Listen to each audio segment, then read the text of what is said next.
After the tone, please state your name followed by the pound sign.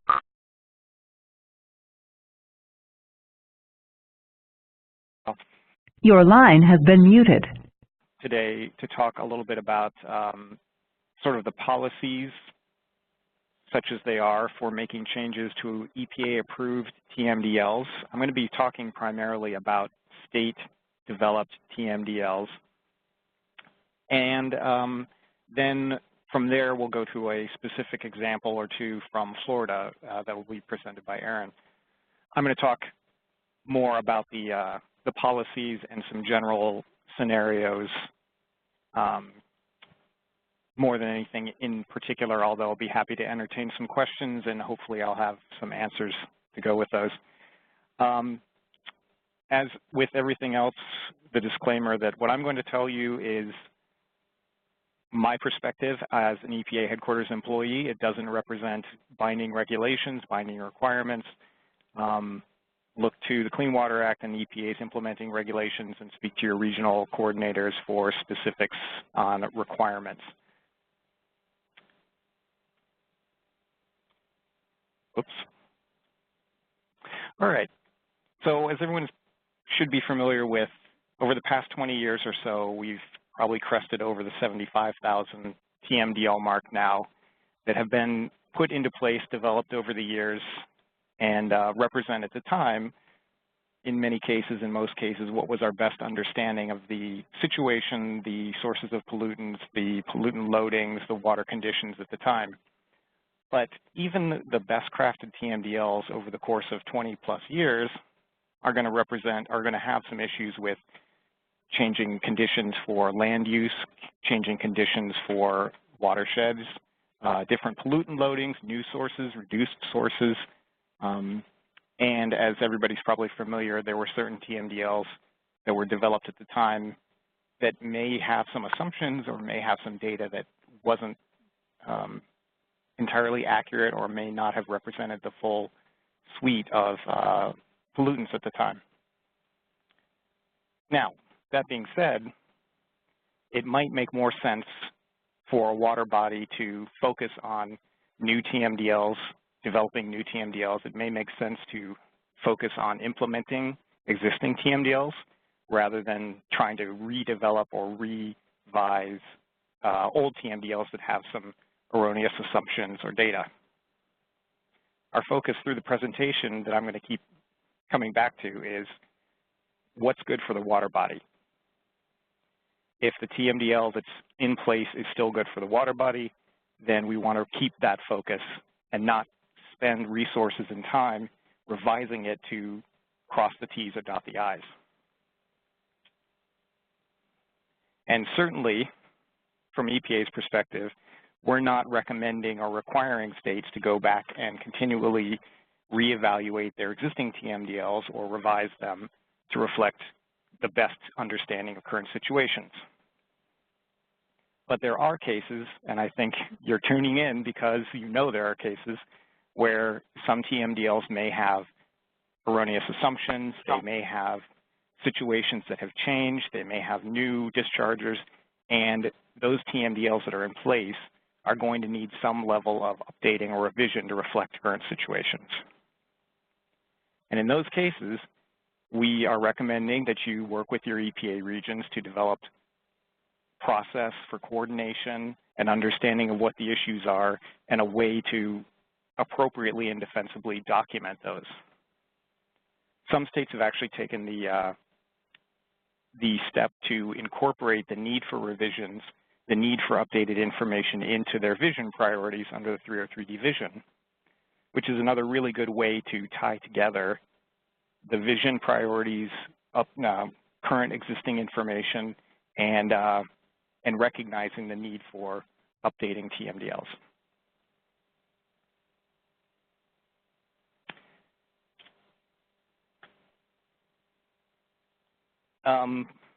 Before I get started with this slide, I will say the Clean Water Act regulations and statute don't speak directly to revising TMDLs. So that's one of the reasons why we strongly recommend that there be a good level of coordination between the states and the regions on revising TMDLs to make sure everyone's comfortable, that the public is aware of what changes might be happening, and that the appropriate documentation is happening. And there's many different ways that that can happen. I'll talk to some of those later in the presentation. EPA does have a draft, and I emphasize draft, guidance document. It's on our website, titled Considerations for Revising and Withdrawing TMDLs from 2012. It is not a final agency guidance. It is a proposed guidance, but it at least gives you some idea of the different situations or different practices that can be used to revise TMDLs, and many of those I'll speak to in the later slides here. But before we get to revising TMDLs, it's probably worth spending a couple of minutes to talk about how can you craft better TMDLs that will be adaptable, that will be flexible for future revisions. If we recognize that things are going to change, probably the best case to take would be to develop new TMDLs that will have that adaptability to make these changes without excessive work or resources, unnecessary work or resources. Because we all know these documents can take a lot of time to develop, and similarly, they can take a lot of time and resources to revise if needed. So, a couple of tips for writing new TMDLs that will be adaptable and flexible to changes. Expressly including reserve capacity for future growth or new sources in the TMDL document. Expressly recognizing that there will be future growth if it's likely to happen, and in many communities there is an anticipated level of growth. You can project to some degree how much that will be, what sort of pollutant loading increases that might result in, and having that reserve capacity available to tap into without revising a TMDL would be a great way to build in that flexibility. Similarly, you could include in a TMDL document a set of alternative futures that might envision how the watershed, the segment, is going to grow, what changes there might be in non-point source runoff, in point source discharges, if it's anticipated that certain dischargers are going to shut down or shift in location or in waste load. That can be built into a TMDL, so it won't require revisions to the document itself in the future, as long as you're being as specific as possible and as clear as possible as to the process. This would be a good way to allow for changes without changing the document itself.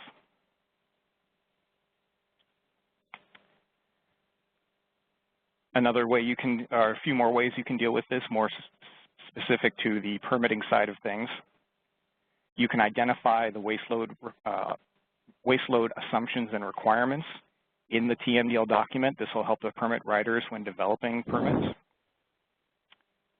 Avoid aggregating the waste load allocations for multiple point sources. This is particularly appropriate for stormwater or other, wide-scale area discharges.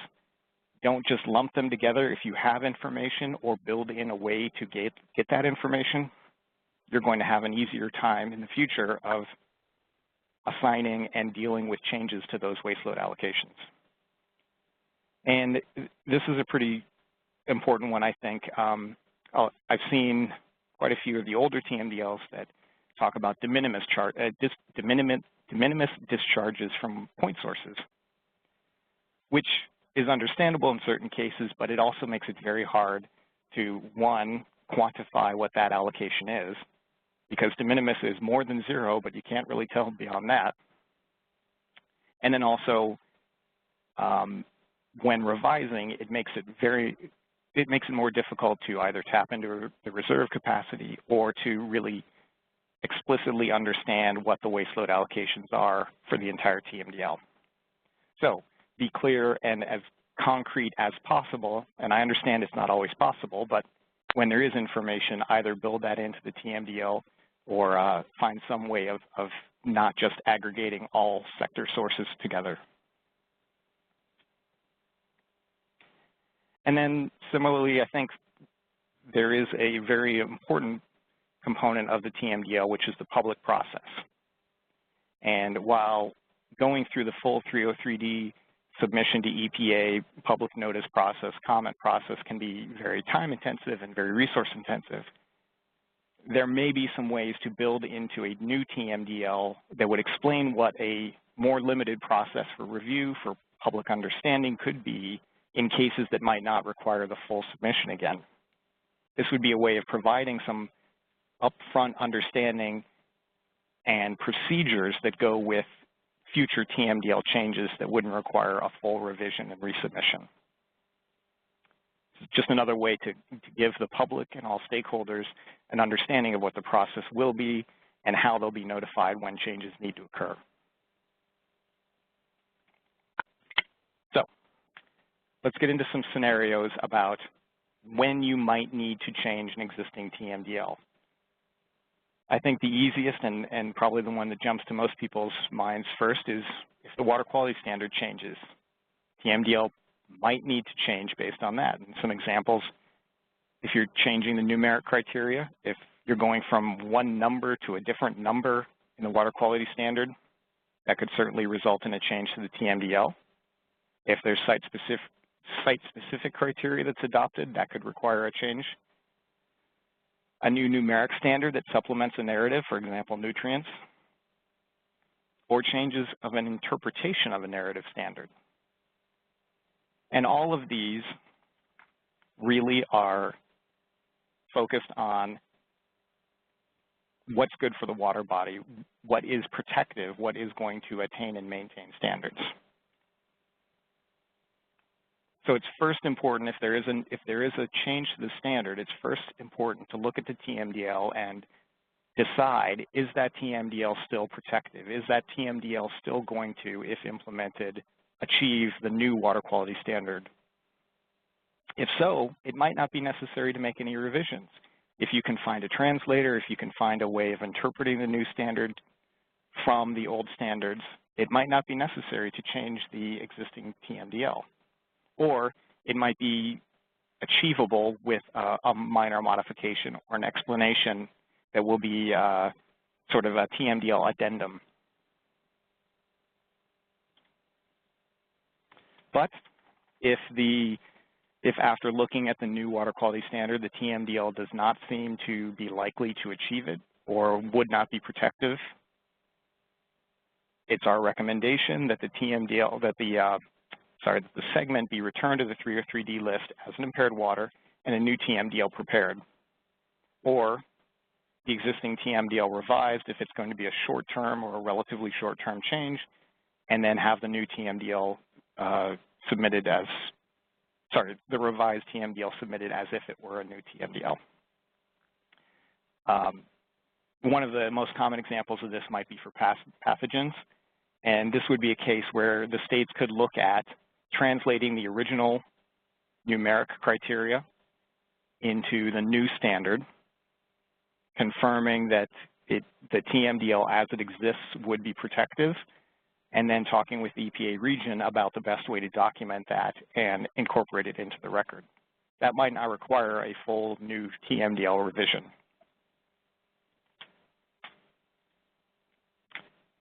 This is another big category of when TMDLs might need to be changed is if the modeling assumptions or data from the original development of the TMDL have significantly changed, or if there were flawed assumptions or data in the original TMDL development. This happens. We all recognize it happens. This is a case where the TMDL would likely need to be changed in order to reflect these incorrect assumptions being updated and corrected. And changes to allocation. If there's shifts in between one point source and another, if there's shifts between non-point source and point source or vice versa,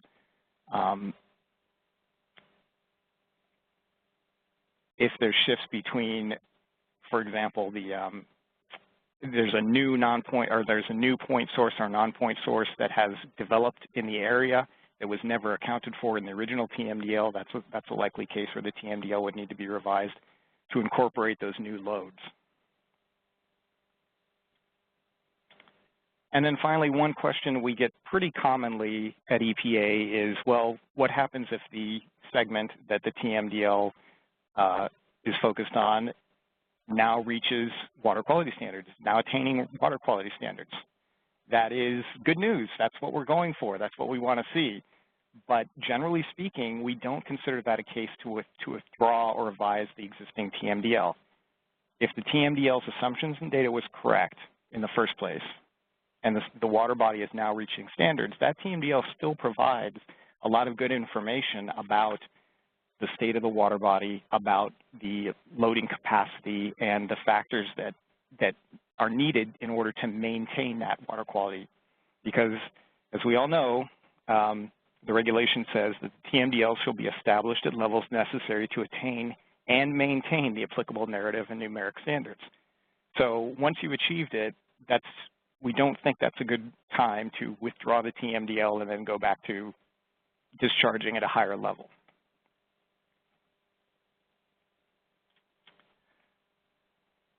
So I did a little poll before the webinar. I talked with all of the EPA regional offices across the country and asked at what level are they seeing revisions to existing TMDLs. And I think generally speaking, the answers I got back were it's a small but steady number of cases annually where many of the regions are seeing TMDLs being revised, but more in the numbers of 2 or 3, 4, or 5 TMDLs being revised per year,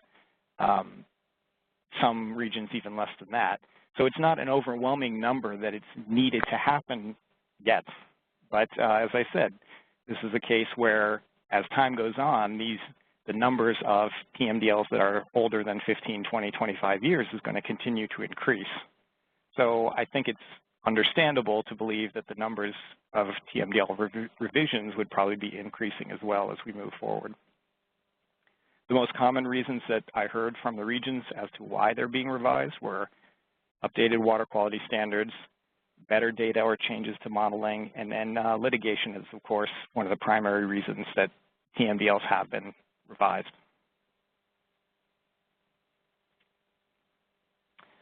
So I want to talk for pretty much the rest of the presentation about what would EPA recommend the states do when they find a case that a TMDL needs to be revised. And first and foremost, talk with the regional office. Talk with all of the affected programs.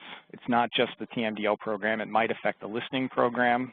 If a water body goes back onto the 303D list, it will likely affect NEIWPCC's permitting programs if they're point source dischargers. And if it looks like this is happening on an annual basis, or there might be an increasing number of these TMDLs that need to be revised, it would probably be in everyone's interest to sit down with the state and the EPA region and talk about what process and procedures would be good to try and streamline this and reduce the workload that's involved with revising and changing TMDLs. There's certainly some cases that we would strongly encourage a state to submit a revised TMDL under 303D as if it was a new TMDL. If the loading capacity is changing, that's certainly one that is a pretty significant change to a TMDL and would likely, we certainly recommend that the TMDL be resubmitted to EPA. If you're moving allocations between the waste load allocation and the load allocation, that's a pretty big change as well, or changing the margin of safety.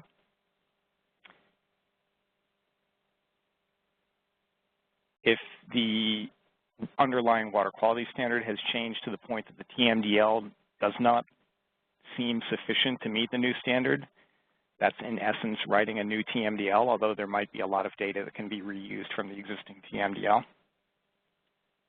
And these are cases, as I said, that we would recommend that the state essentially go through the process as if it was a new TMDL.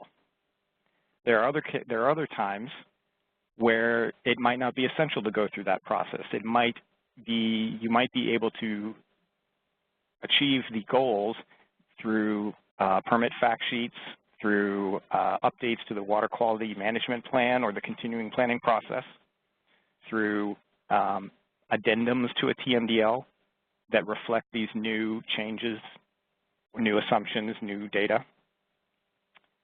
But in all of these cases, we strongly recommend that there be a discussion with the state and EPA prior to try and work out what everyone is comfortable with and what public transparency or public awareness needs to go along with those, so that it isn't something that's going to strike anybody involved as a surprise.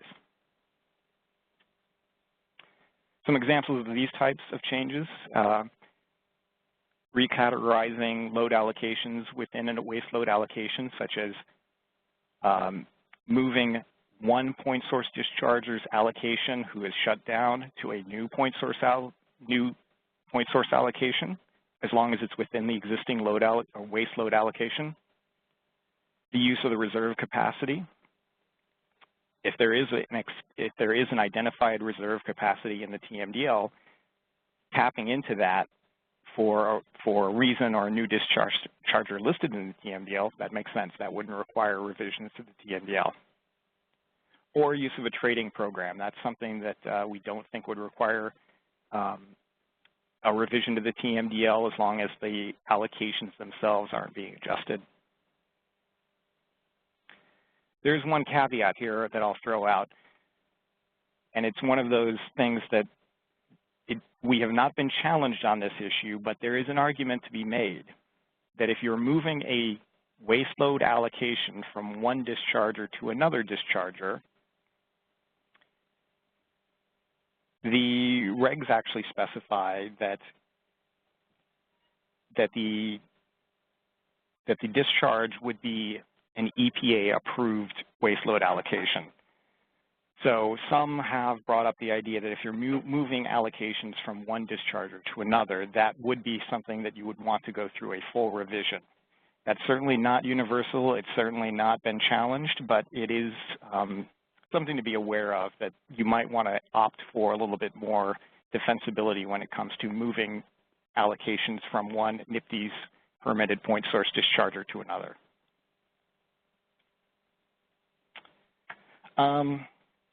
That's pretty much all I had. So just to recap, I'll just say there aren't a lot of hard and fast rules when it comes to this, so that's one of the reasons why I keep emphasizing coordination between the regions and the states. It's certainly an area that the program has experience. I think every region has some experience, at least with a couple of TMDLs being revised. Many of them have been revised through a formal submission. Some have not. It really depends on what the state and the region agree to and agree that's the proper path forward. Depends on the individual case details that go along with why the TMDL needs to be changed. So with that, I think I've got time for a couple of questions and maybe a little bit more at the end. All right, thanks, Chris. Yeah, so for anyone who has a question for Chris, please write it into the chat box. If that's not showing up for you, there is a little button you can click up at the top of the screen, little chat button. If not, that should open up.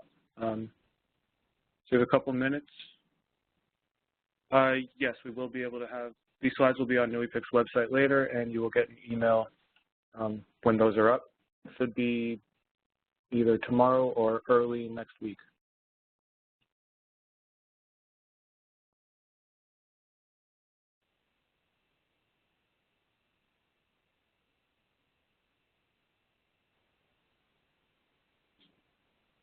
So Chris, have many states done a combined TMDL revision with the permit modifications? I would say, from what I heard, no. I got many examples of permit modifications being done without a TMDL revision, and that was done through making changes to the permit fact sheet so that those waste load allocations are documented and referring back to the TMDL, and cases where a new a TMDL revision was done as if it was a new TMDL, but not combined necessarily. I didn't hear many examples of that. Okay, thanks. And what are the differences between revising an EPA-issued TMDL and a state-issued TMDL?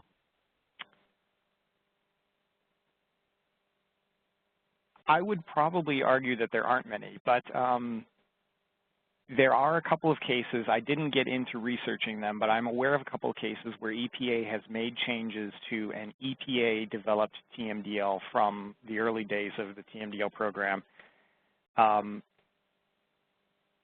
Those, I think, were a little bit of an odd beast in some cases because they were driven by, in some cases, consent decrees or court orders.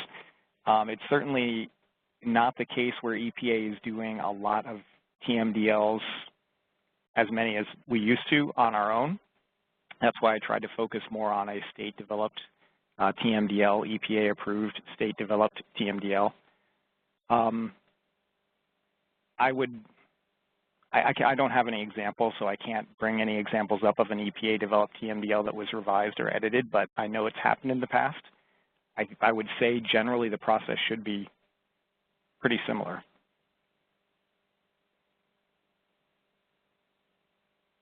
Okay, so it's time for a couple more now, but we will have time at the end for even more. So first, just to follow up on that first question regarding combined TMDL revision and permit modifications. When the permit references the TMDL, does that essentially revise it? That is a good question, and it's hard to say without a specific example because, and I realized I was sort of paraphrasing myself at one point. So TMDL revision could encompass two different things. It could encompass a change to a TMDL which is developed, submitted to EPA, and approved or disapproved by EPA, or a TMDL revision in the sense of changing something within that TMDL document. And it might not go through the whole public process, submission to EPA, approval, disapproval. So earlier when I said I hadn't seen too many combined TMDL revisions with permit changes, I was thinking in my head a full submission to EPA as if it were a new TMDL revision.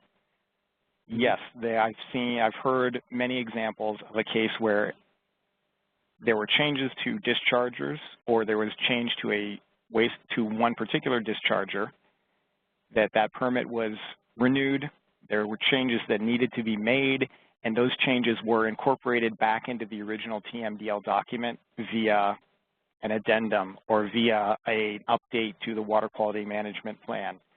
So yes, I was thinking overly stringently when I was thinking TMDL revision, but yes, many cases, if there's a change to a NIPD's discharger, change to a permit,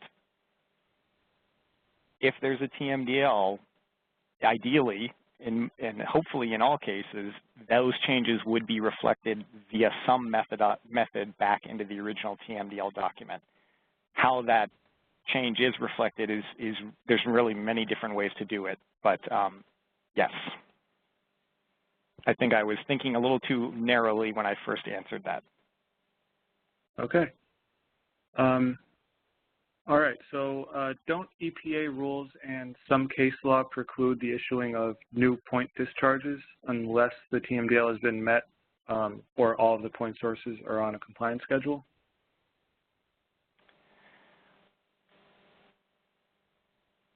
Yes. I would say yes.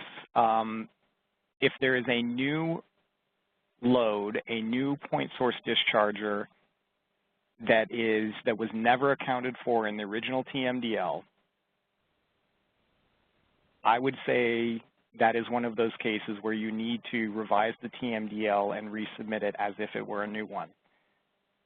Now, the cases, the twist on that I have seen is if an existing discharger that was accounted for in the TMDL had their load their actual discharges were below the load, or they went out of business, or they ceased discharging, and a new point source came in and they wanted to use that other discharger's load, that is a case that has been done without a full revision and resubmission. That's kind of the point I was getting to with it's been done and it hasn't been challenged that I'm aware of, but it is potentially a little bit of a shaky legal ground when you talk about an EPA-approved waste load allocation.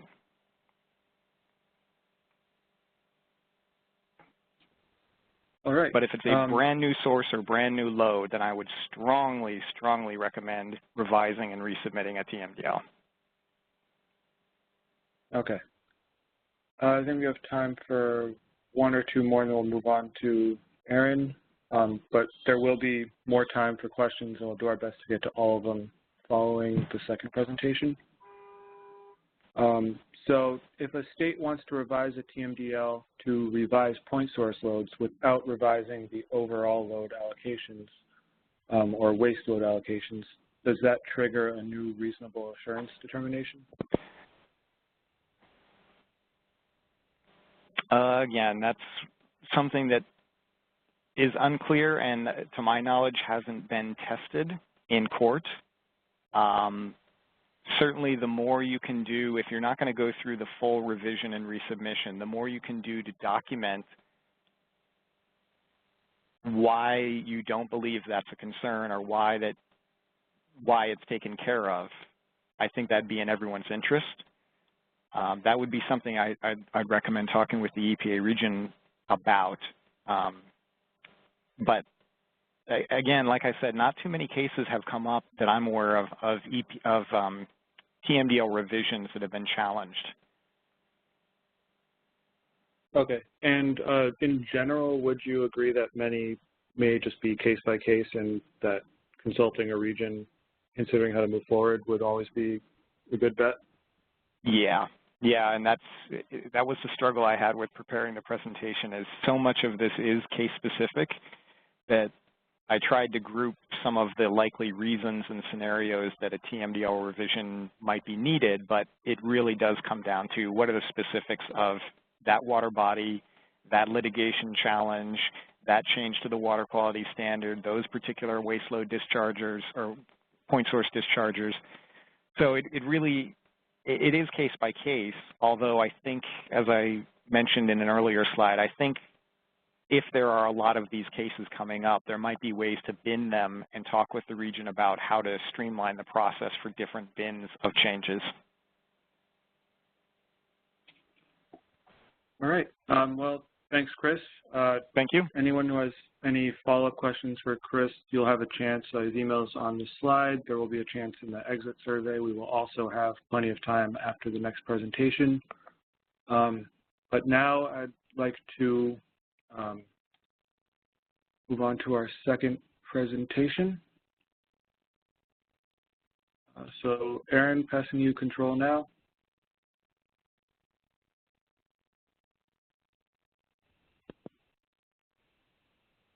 All right, hello. This is Erin Rasnake. There we go.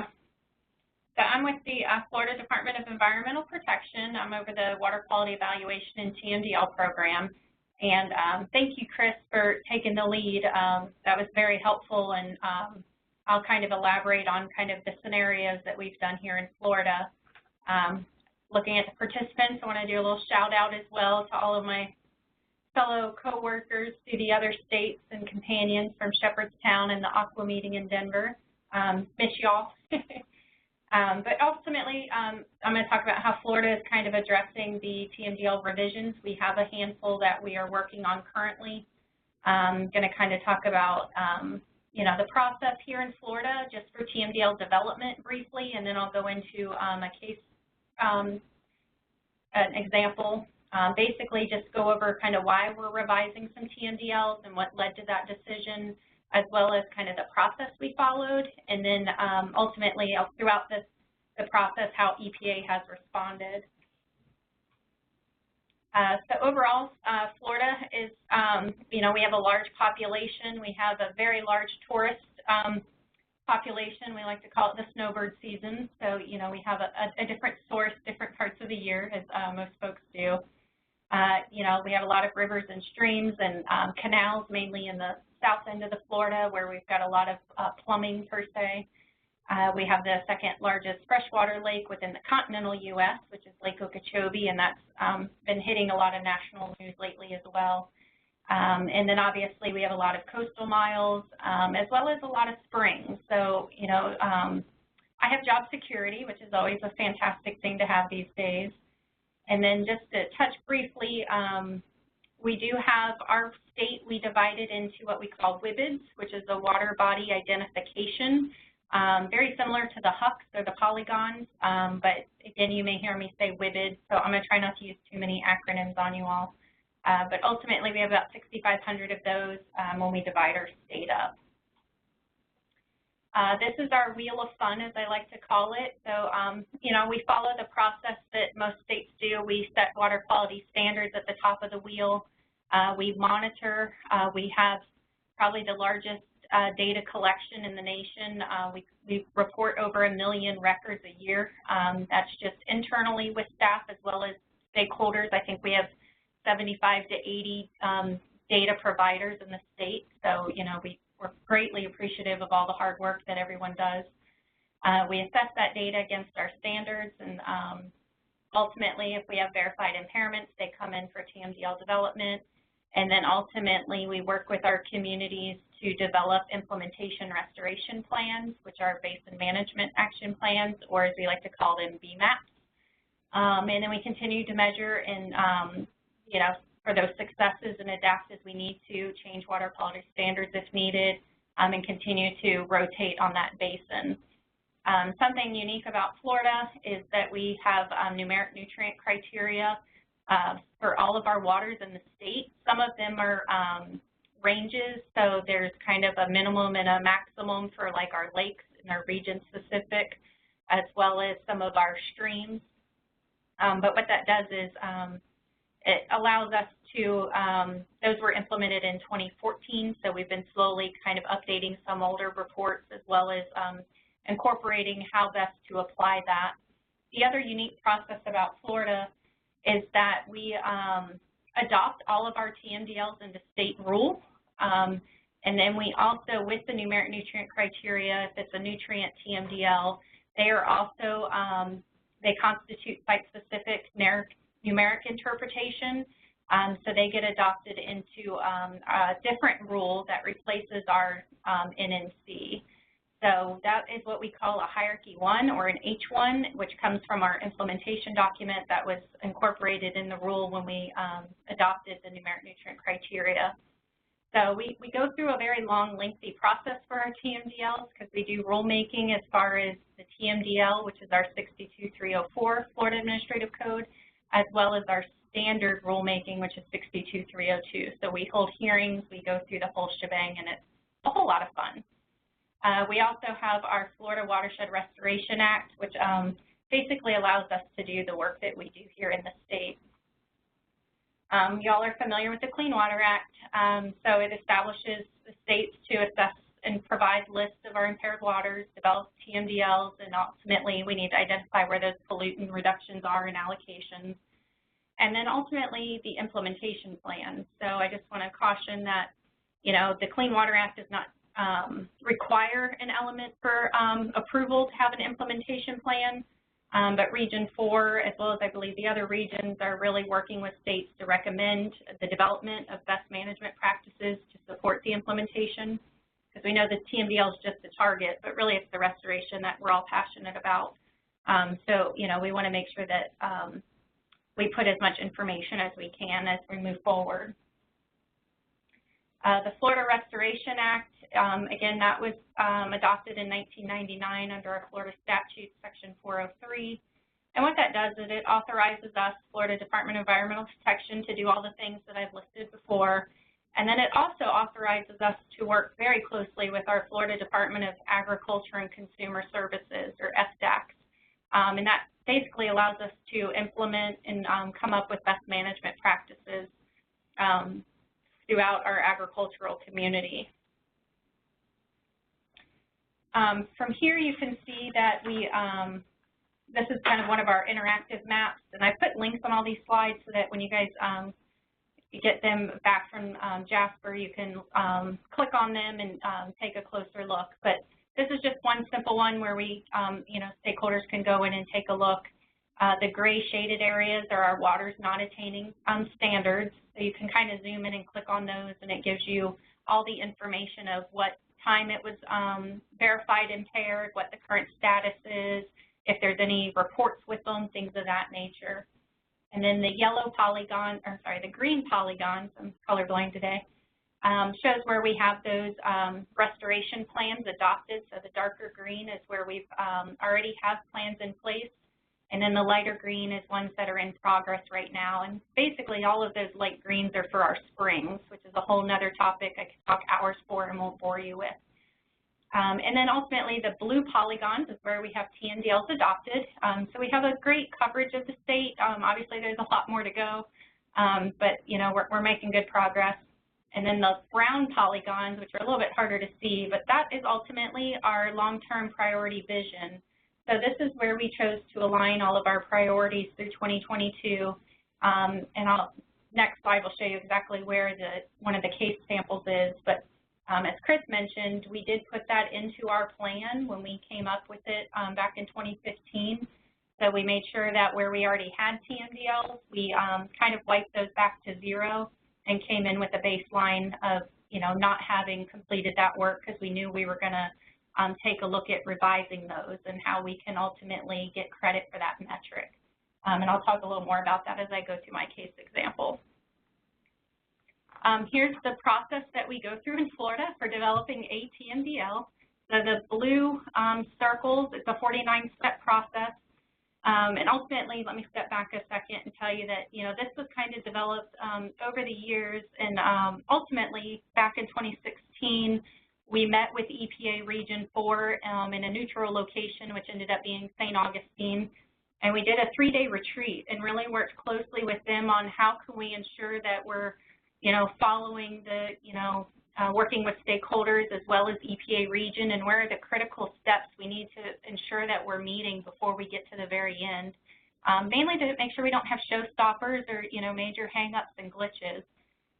So this process came out. Like I said, the light blue, teal colored circles is our public participation. So the very beginning with our prioritization settings, so setting that long-term vision, and we, went around the state and did public workshops. And we plan on doing that again in 2019 because we're going to do kind of a mid-year correction. We have updated data, new assessments, things of that nature. So we want to make sure, that the critical steps of making that prioritization is there. We've also completed a lot, so we want to make sure that, we still have a full workload and we're not, slowing down anytime soon. And then after that, we have technical meetings where we meet with stakeholders and talk about the approach and what data we have, ask for missing data if we have any, really just get out there and see what the concerns are and, what do we need to make sure that we're implementing into our TMDL development prior to moving forward. We also have a webinar with EPA during that time frame and show them our approach and kind of where we think we're going to be going and what those targets are probably going to look like. So very early on, just making sure that everybody's on board and, we're all striving for the right goal. And then we continue to develop models, calibrate, all of that fun jazz, and then we end up holding public workshops, rule development workshops. And at that time, that's when we have a draft report out. We give the 30-day noticing for the stakeholders. We also give it to EPA at that time and invite them to the meetings if they're able to attend. And they do a draft review. They actually go through our draft documents and give us feedback. We have webinars afterwards, and we kind of talk through any concerns or questions or clarifications in the report. And again, this is with our TMDL and standard staff. So these meetings have gotten better over the years. It definitely was a challenge in the beginning of just learning how to write a TMDL that's also a standard. And then once we get through all of that, we then propose our TMDLs and hold a hearing. Once that's done, they're approved. Again, that's another stakeholder chance to come into the process. And then the last big red oval is the EPA submittal, formal submittal for approval once they've been adopted into state rule. And this process is not quite linear as it looks. There's a lot of loops. We do tend to kind of circle back and forth, but the process can take anywhere from a year to a couple years. So it really does take an army to get through what we need to do. But with this and the help of EPA and really, as Chris mentioned, coordinating with your regions is just extremely important.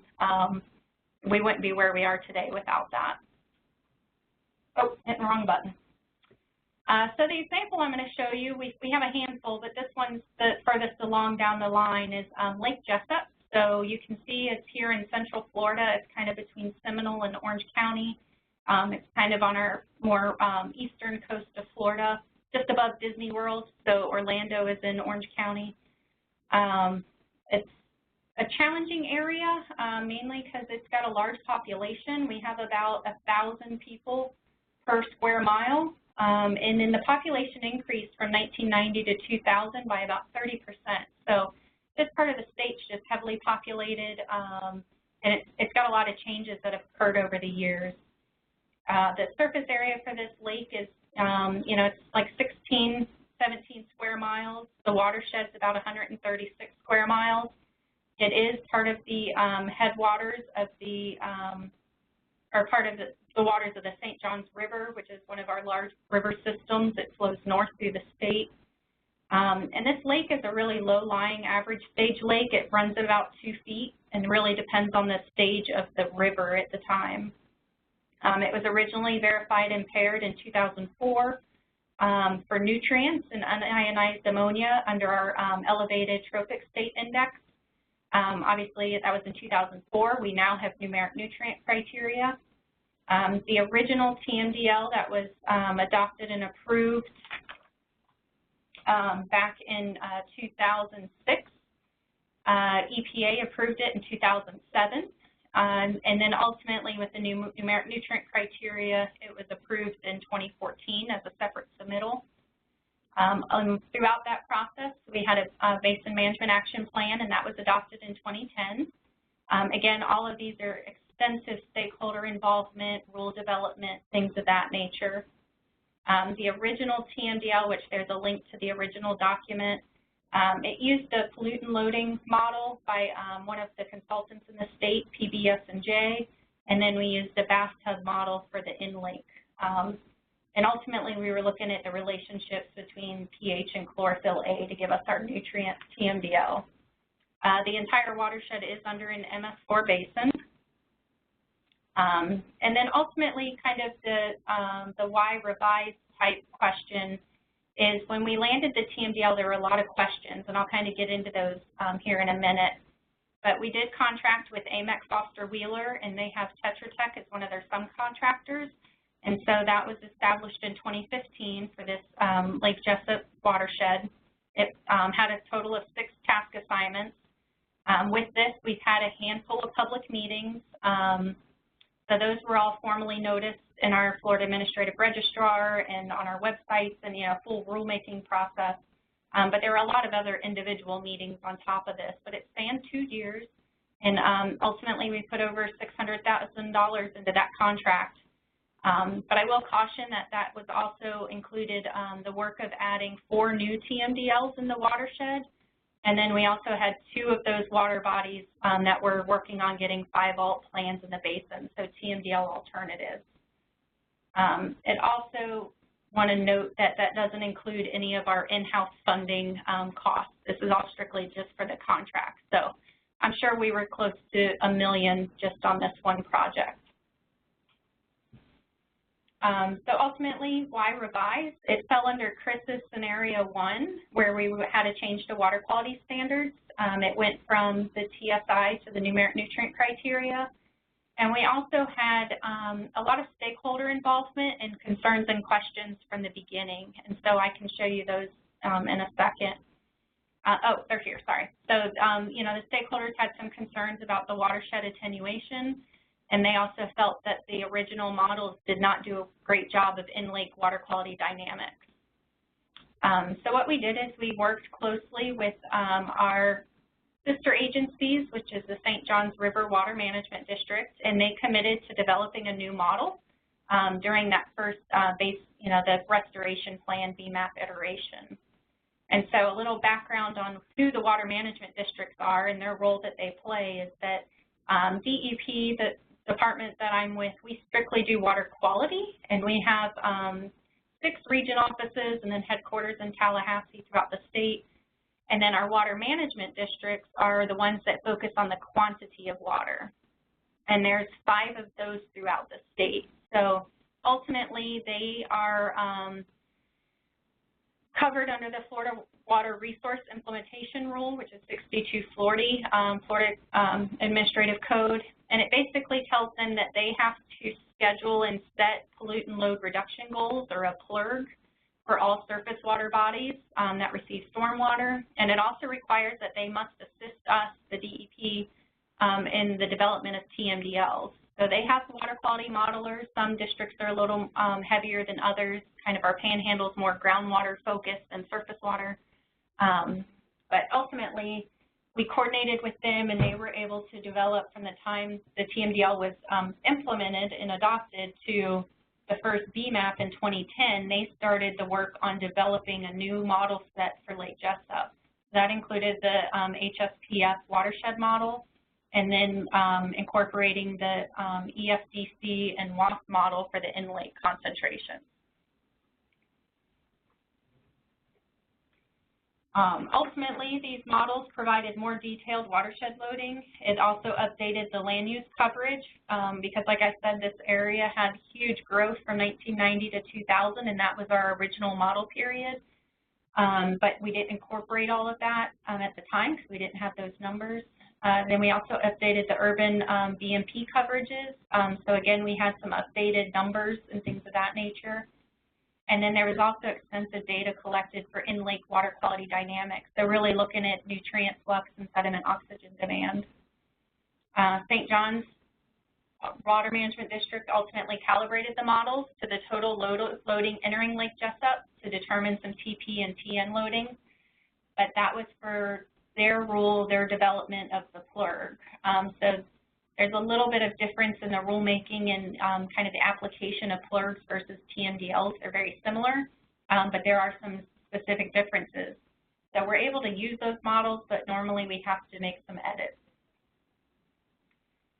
So like I said, we contracted with Tetra Tech and AMEC to develop, to evaluate and revise the TMDL as needed using these new models that were developed by the Water Management District. The goal was to look at those models and see about revising the TMDL, so applying them to the watershed and looking at some new loads and things of that nature. And then ultimately, we wanted to use those new numbers to update the allocations for future iterations on our restoration plans. Excuse me. Ultimately, the allocations would, like I stated, the TMDLs and BMAPs require kind of different level of detail than the models that were used for the PLRG. So that's why we needed the consultants to help us get the models to where we need to be so we can use them. So there, like I said, there were 6 steps, tasks for the contract. The first one was to evaluate and revise and recalibrate the existing models from the Water Management District. And then we went through that, basically just kind of coming up with, they came up with a draft report of, you know, what's the models, what's the limitations, what's the stakeholder concerns, what new data do we want to add to those. And then we went through the process of revising and recalibrating the HSPF model. We did some model background simulations and model output formats to meet the needs of the BMAP as well as the TMDL. We really want to make sure we're not abating natural conditions when we're looking at these, and that's another way of kind of validating the models that we have to make sure they make sense. And then ultimately we were going to revise the receiving water quality models. And then ultimately, as I mentioned, within the watershed, we had some other water bodies, which was part of our prioritization, was to develop WASP models for the other impaired lakes. We didn't have enough funding to do all 6 at the time, so we kind of just picked a subset of 3. And then in that same contract, we asked the contractor to come in and train staff so that they would be able to develop the other models on their own.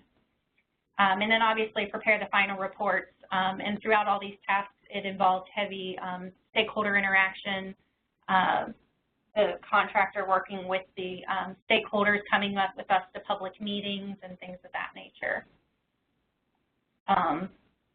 And then just to note the time frames on these, if you notice, my meetings went from 2015 to 2017. All these deadlines were supposed to be in 2016. We ran into some challenges in the model calibrations and some of the coding in the WASP particularly. We did fix all of that, but it took us an extra year. So overall, it ended up taking about 24 months just to do the modeling itself. Here's the other water bodies that we looked into. So with that larger watershed model, we found that there were some additional impaired waters, and that is kind of how we did our prioritization. Was we wanted to make sure we got the biggest bang for our buck. So we did look at larger watersheds and how many can we model at once. And so the 4 that ended up being completed this year were the Alma, Adair, Searcy, and Bear Gully, and those were state adopted in March, and EPA is in the process of reviewing and approving those. And then the other 2, Howell and Little Lake Howell, or Lake Tuscaloosa as it's also known, we ended up doing TMDL alternatives for those because the stakeholders reached out and mentioned all the additional work that they've done, and that they're in the process of actually coming forward with a 4B. So for right now, to help with our development and our process, we did the 5 alt plans and the documentation for that, and hopefully while they're finishing the last of their data, they'll be submitting a 4B plan in the next year or 2. So a little geeky technical stuff, I won't do too much on the modeling, but ultimately we revised the watershed model. So the PLRG had 39 reaches originally, subbasins, and then we went through and revised it up to 73 revised subbasins, so a little finer detail. The water quality calibration and validation stations we used, these are for the EFCC and HSPF watershed grid. That's the gray and the blue.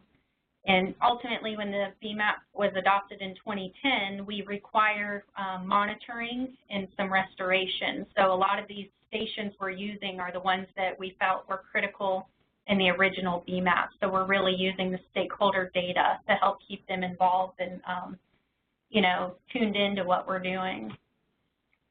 We did the same with the EFDC WASP station locations. Again, we finer grid scale in the lake itself, and then including all of the stations that are being used within the BMAP.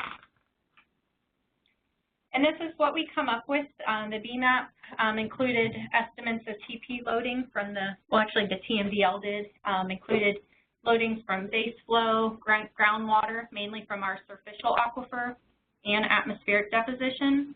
But the TMDL did not require reductions from any of these sources.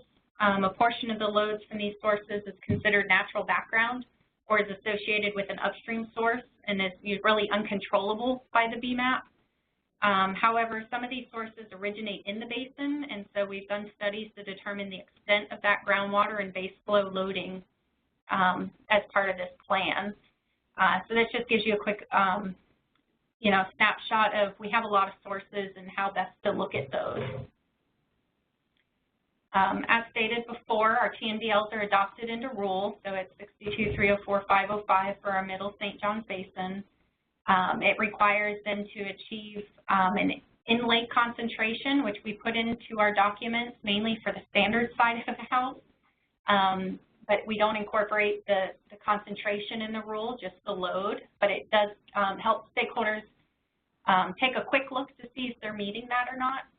And then we required an estimated 95% reduction in nitrogen fixation associated with reducing the watershed loading for the TMDL target.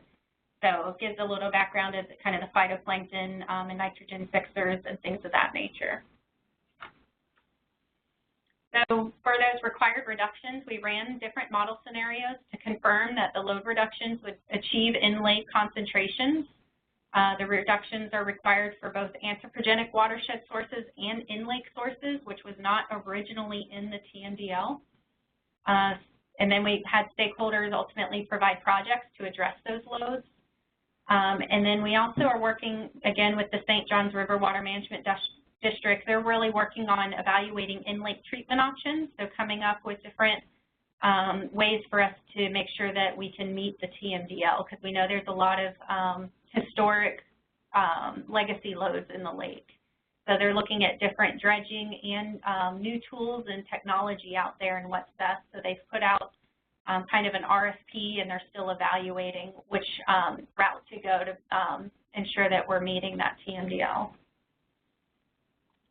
So for the allocations, we required reductions to stakeholders based on the percentage of each of their starting load. And basically, it's if it was a 10% of the anthropogenic, we only required them to do 10% of that load. So this kind of falls into a little bit of the scenario 3 that Chris was talking about, where you can have some shifts. We didn't have any shifts from non-point to point or point to non-point. And in the TMDL, we lumped all of the non-points together. So in this case, us having more general lumping in the TMDL, I think allows us to not formally go in and do a revision. We're able to just look at the allocations of where we put projects and what we're requiring of the stakeholders and the, the sources, as opposed to having to go in and really detail those out. And really it allows us to focus on the prioritization, which is getting restoration on the ground and getting started. So in summary, all of our project goals were met. We did determine that we are not going to do any rule revisions to the TMDL at this time. There's coordination is still ongoing on how to get our metric credit. So we're still working with EPA on that and what kind of documentation do they need for the record. And then we have already updated the BMAP with new and improved allocations, and that's been out for review, and they're moving forward with that. Stakeholders are a lot happier with the new numbers, and they feel that it's achievable now. Overall, the process, like I said, took over $600,000 in contract, didn't include our in-house costs. It took us over 2 years of modeling, extensive stakeholder involvement, which, we're thankful we have vested stakeholders, and they're passionate about these waters, and are, we really do work together. They definitely get heated at times, but it keeps us on our toes, and, it really helps us make sure we're doing this the right way and hitting the right numbers. We've also really focused heavily on the restoration projects. It helps us play a big decision on where best to put that money in those projects to get the best bang for our buck. So reallocating and really looking in at the model, I think we can tweak models all day long and look at the TMDL, but ultimately the numbers really don't change at the end. It's just how we implement, and that's, in our process, easy to do. And as Chris mentioned, working with your EPA region is, crucial. We wouldn't be where we are if we hadn't. And, our Florida slogan is cleaner water faster, and I think we're there because ultimately we could have stopped the TMDL development back in the early 2000s and continued to work through those issues, or versus where we kind of like to go ahead and say, we'll put it in the report, we're going to come back, and we do come back. But let's go ahead and get restoration on the ground now and not wait. Let's go ahead and keep moving while we tinker and, look closer at that final target. Because we know it takes a while to get there, so let's start. And then if it comes down to us needing to, raise that target or, make it less stringent, we can. And then with that, we have a few other potential revisions that I'd be happy to talk to you about. Caloosahatchee Estuary is one that we're in the process of revising. It was adopted in August of 2009. This is one of the scenarios where we kind of did a de minimis for some of the sources, point sources, or we didn't really think they were contributors. Now we know that they can't get their permit updated because they have not, they weren't identified in the TMDL, so we're working closely with our permitting staff and region on how best to address that. And again, Caloosahatchee is attached to Lake Okeechobee, and that's in national news right now as well. So it's a hot topic. It's a very passionate stakeholder group, and it covers a large area. So we're continuing to work through that. This one also we contracted with our AMEC Tetra Tech staff, and they also, again, we expanded the watershed, so it goes from Lake Okeechobee all the way out to the Gulf of Mexico. And with that, we're also adding 6 additional TMDLs. So again, we're not just revising one, we're really seeing how can we continue to add new TMDLs along the way. That way we're really continuing to improve the state and not just spinning our wheels. And then the last example is the Indian River Lagoon. This one, again, was adopted back in 2009, and the county has actually contacted and gone with a contractor, and they're looking at the original models. We've worked, all of our stuff is public record, and we've shared all the original models. And they've gone through and they've provided a draft new TMDL. So that's something that it's different, it's new. We're still working through that process. We've had a couple meetings with the region as well as in-house on how best to address that. We still have some concerns. And ultimately, it would still be a state revised TMDL, but really all the heavy lifting is being done by a stakeholder, which is a little unique and special, and we're still kind of, we're going to see how that plays out, but so far so good. And with that, I'll give you a pretty picture of Lake Jessup and take any questions.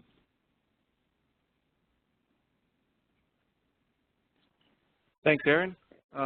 So everyone can just write your questions into the chat box. That would be great. Have one already. So how were the concentrations, the 1.32 and the 0.094 target determined? Were those original concentration targets in the original TMDL? Yes, so within the modeling, we were able to come up with concentrations and loads. So we include, for the most part, we try to include both of those in the TMDL document itself. However, when we do the rule, we usually only do one, and for this one, it's a load base. So ultimately, when we're looking at restoration and, you know, saying the water bodies met Cat 2, we go by the loads. But the concentrations are a little easier for folks to get their heads around. All right. And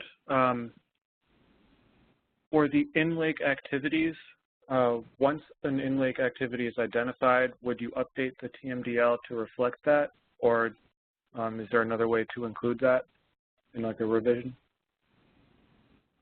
That's a good question. Right now, we're just looking at we kind of coordinate with our restoration group. So that's where we're doing all of our compliance. And at this point, we don't have plans to update the TMDL. But working with EPA and that documentation, we may need to put something in there. So great question, and I'll let you know when we get our approval.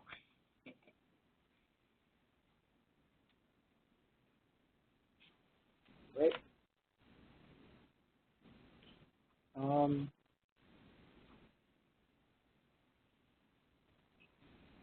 Those are the only questions that came in since your presentation started. You guys are so nice. Thank you. Yeah, I'm sure there'll be more in a minute. But in and the I do want to. Oh, go ahead. I was just going to say I want to thank Marcy Frick and Brian Watson at Tetra Tech, because a lot of these slides were theirs when they were working with us with the stakeholders and some of our meetings. So I want to make sure I give them their shout out and credit. Right. I guess now we can open it up to questions for both speakers. Questions and comments are welcome. Again, if anyone does log off now, please fill out the exit survey. Helps us out with planning for future webinars, and also give some good feedback to the presenters, as well as any additional follow-up questions you may have. So we do have a couple of questions here for Chris that we didn't get to at the end of your presentation. And Erin, if you have any comments, feel free to speak up on those. So do states have latitude to allocate wastewater allocations across permittees if they see fit? And as long as the sum of all allocations do not exceed the WLA and the proposed allocations, are by way of example, would that work out for them? I guess I would pose the counter question of with or without notifying and discussing with the EPA region. I think there are many examples that I've heard where the state has reallocated within the overall waste load allocation and shifted loads between point sources. But again, that's after discussing with EPA, after documenting somehow in the record that those changes are being made. I would strongly encourage that and not making changes without discussing with EPA first. And then my sub-caveat again that although it hasn't been challenged, there is a potential vulnerability there of moving waste load allocations, especially without documentation. But even with documentation, nobody's argued it, but it does, you know, the regs do say EPA approved waste load allocation. Permits should be in compliance with an EPA approved waste load allocation. So fundamentally, I would say, do states have that discretion? It's being done with EPA coordination. I would just recommend talking with EPA first.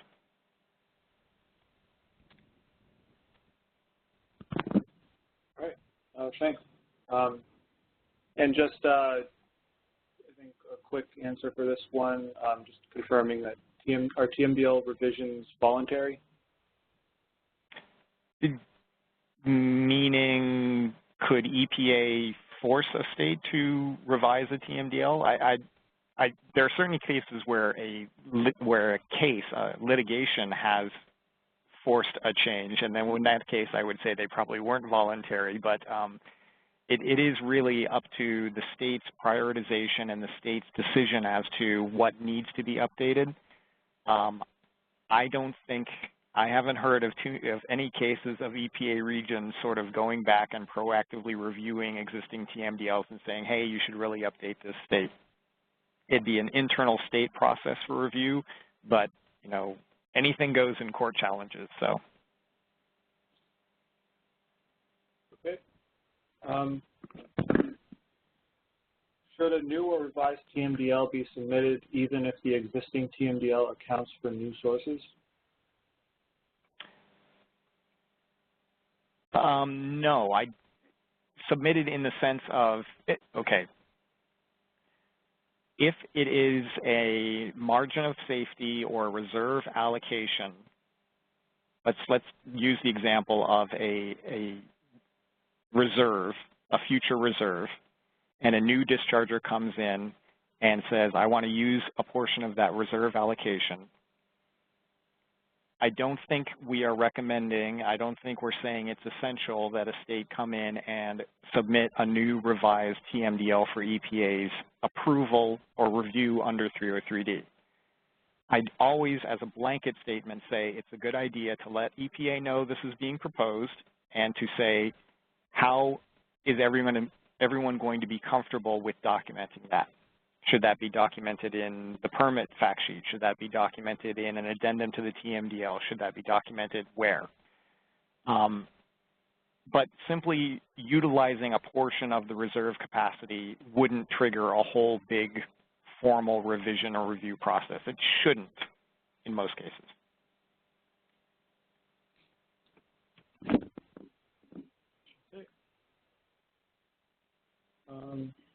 And this is for both presenters. How do you describe TMDL revisions with the public, especially when changes due to TMDL not being sufficient? And how would you deal with just interacting with the public, especially if they might be displeased with the timing around a revision?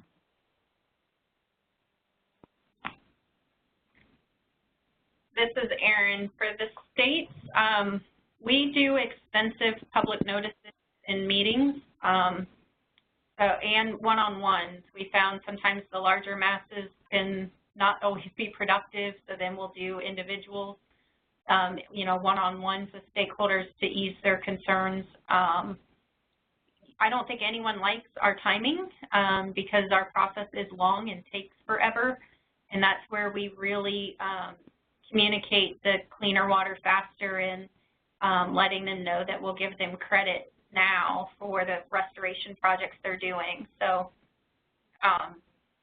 you know, they're the ones that live and breathe in these water bodies, so we rely heavily on them to help guide us on where we need to focus our attention. And I know Florida's unique. Not all of our parts of the state are as involved as others, but we definitely coordinate with our local counties, cities, our water management districts, and the folks that are really in the region to help us pull in the right folks. Even just an example, we've one of the TMDLs we're working on right now, we've coordinated with them on collecting some additional data, really that in-lake, looking at that nutrient flux, sediment, oxygen demand stuff. And we're, you know, we have in-house capability of doing that, and we needed to collect samples. And just reaching out to let them know we were coming, it turned out to where they took us out on their boat. They gave us all the history. They gave us their expert that's lived and breathed in the watershed for, you know, 60 years, gave us all of the history, made sure that we were in the right locations, and really held the new developers' hands to show them. So we've been really lucky, but I think early and often is always key. And sometimes EPA can help, but yeah, I think you got to be as transparent as possible through the whole process. I think that answers your question. Yeah, and I would strongly agree with that. I'd just add that I've seen a couple of different cases, and it depends. Sorry to say this, but again, it's case specific. But I've seen some examples of a TMDL that was treated as though it was a new TMDL, a TMDL revision that was republic noticed, resubmitted to EPA, and there it was pretty specific and pretty. It was a good explanation of what was being revised, when the original TMDL came out, what's changed, the reasons for a revision. And that was sort of part of the narrative that went through the whole process from start to finish was this is what we're doing and this is why, which I think was very helpful because, you know, of course, anybody knows when you do a Google search for, you know, blank water body TMDL, if you get two records from two different times without an explanation, it's going to be pretty confusing. I think there have been some cases of maybe not that formal resubmission, but if, for example, a permittee needed to, the example that we've used a couple of times now, to reallocate a waste load allocation where one permittee was not using their allocation and a new permittee needed to use their allocation, that was noticed to the public via the NEIWPCC's permitting process, not necessarily via a separate TMDL revision process. And the region felt that that was appropriate and that was adequate. It really, again, depends on what the state, the local stakeholders feel is appropriate, what the EPA region suggests for public transparency. So there isn't a set process, but again, more and more clear, the better.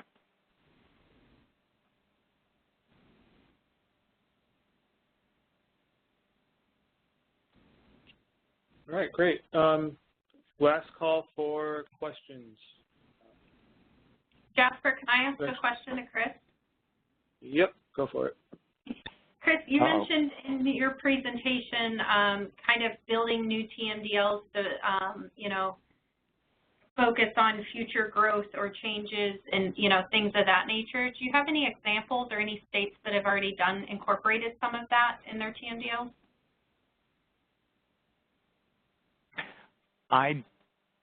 Nothing that is jumping to mind. That was an element that was discussed in the draft guidance from a few years ago and has come up a couple of times since then. It's almost lessons learned from the past 20 years of writing TMDLs. The roadblocks that pop up and how to avoid them in the future. I don't have any specific examples, but I might be able to, if I do a little polling, or if anyone from the EPA regions is on the call and they want to send me something, I'd be happy to share an example of that sort of built-in adaptability for new TMDLs. Yeah, that would be great. All right. I mean, I know our margin of safety helps cover some of that, but yeah, a little more specific would be cool. I'll see what I can find. Cool.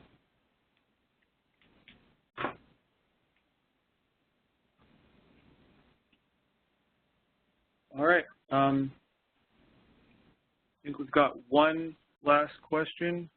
How should a state proceed where new WLA needs to be incorporated into an EPA-developed TMDL? Good question. I don't know. Chris? I don't have an answer for that as an EPA headquarters personnel. That would be a discussion, and I think it would probably be more than a casual phone call discussion between the state and the region. Generally, and this is, again, very generally, EPA has tried to get out of the business of developing new TMDLs.